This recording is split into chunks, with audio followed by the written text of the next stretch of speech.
അയ്യോ, ഇതിനൊന്നും തിന്നാൻ കൊടുക്കത്തില്ലയോ? എന്തൊരു കോലമായത്! കുഞ്ഞങ്ങ് ക്ഷീണിച്ചു പോയല്ലോ. ഇങ്ങനെ കേട്ട് കേട്ട് മടുത്ത അമ്മമാരായിരിക്കും നമ്മൾ മിക്കവരും അല്ലേ?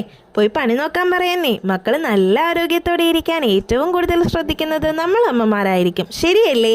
തടിച്ചു കൊഴുക്കുമെന്നൊന്നും പറയുന്നില്ല, പക്ഷേ കുഞ്ഞുങ്ങൾക്ക് തൂക്കം കൂടാനും ആരോഗ്യം നിലനിർത്താനും സഹായിക്കുന്ന നല്ലൊരു ഫുഡാണ് യാമിമോൾക്ക് ഇന്ന് കൊടുക്കുന്നത്.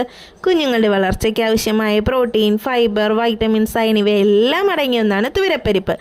ഉണക്കലരിയിലും കിഴങ്ങിലും കുഞ്ഞുങ്ങൾക്ക് ആവശ്യമായ പോഷകങ്ങളുണ്ട് കേട്ടോ. നന്നായി കഴുകിയെടുത്ത തുവരപ്പരിപ്പും ഉണക്കലരിയും വെള്ളമൊഴിച്ച് മാറ്റിവെക്കാം. ചെറുതായി എരിഞ്ഞ കിഴങ്ങ് നന്നായി കഴുകിയെടുക്കണം.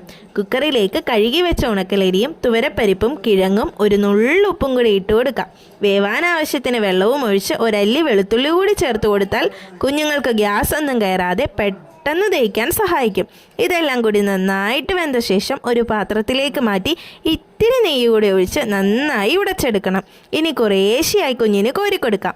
അമ്മുമ്മയുടെ മടിയിലിരുന്ന് കഥയൊക്കെ കേട്ട് കുഞ്ഞിപ്പെണ്ണ് വയറ് നിറയ്ക്കുന്നത് കണ്ടോ?